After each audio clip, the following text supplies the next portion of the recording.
Se não liberar o Bolsonaro, acabou o Brasil. Vai acabar o Brasil, tem que libertar o nosso líder. Tá ligado? O salve tá dado.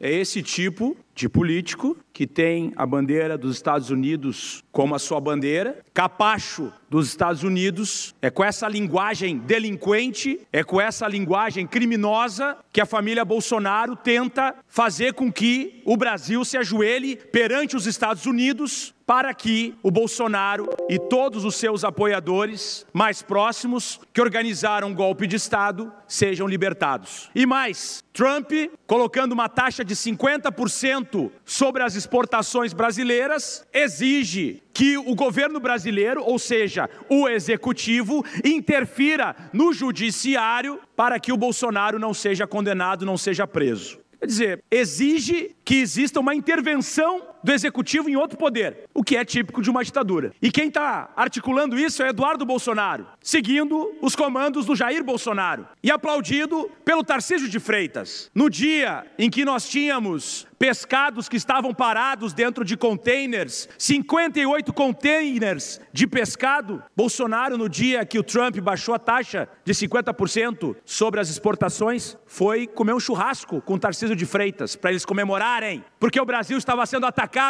por um país estrangeiro, quebrando a economia. Justo Bolsonaro, que dizia que nós tínhamos que doar a vida para salvar a economia durante a epidemia. Ou alguém se esqueceu disso? Que o Bolsonaro dizia que nós precisávamos doar as vidas para salvar a economia. E agora ele quer destruir a economia para salvar a vida dele, para se libertar da cadeia, justamente no dia agora em que ele vai ser em breve condenado, mas no dia em que o Ministério Público Federal indicou e opinou pela sua condenação por 5 crimes que chegam a 40 anos de cadeia. Organização criminosa armada, tentativa de abolição violenta do Estado Democrático de Direito de forma violenta, tentativa de golpe de Estado, dano qualificado, deterioração do patrimônio público e, na soma das penas, 40 anos de um criminoso. Enquanto isso, o Laranjão, o nosso Doritos, se volta contra o Brasil, trata o Brasil como uma república de bananas e os nossos patriotas estão aplaudindo. Não era Brasil acima de tudo? Como assim Brasil acima de tudo? Nós teríamos obrigação de estarmos 100% mobilizados contra uma agressão estrangeira de alguém que quer quebrar nossa economia, acabar com os nossos empregos. E pasmem, aqui no Rio Grande do Sul, 90% praticamente das exportações para os Estados Unidos são de armas de fogo. Bolsonaro está quebrando a indústria que o elegeu e que sempre foi suporte. O restante da economia do Rio Grande do Sul que faz exportação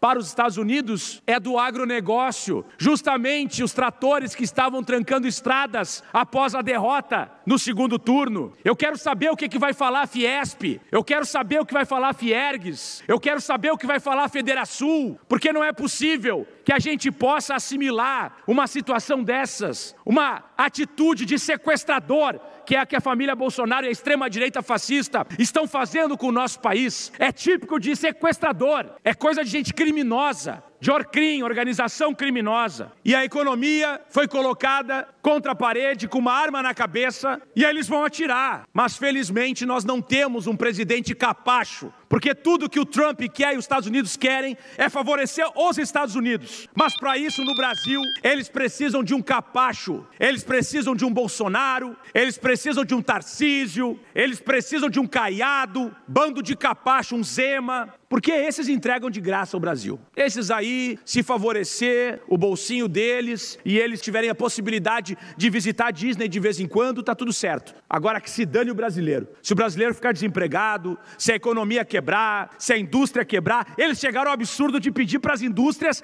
irem para os Estados Unidos, tirando emprego de brasileiros para agradar o Trump. Isso é ser muito vira-lata, é ser muito canalha, muito capacho de gringo. Mas felizmente, nesse momento, nós sabemos quem são os verdadeiros patriotas, que somos nós que defendemos o Brasil, defendemos a presidência do presidente Lula e não baixamos a cabeça para fascistas. Muito obrigado.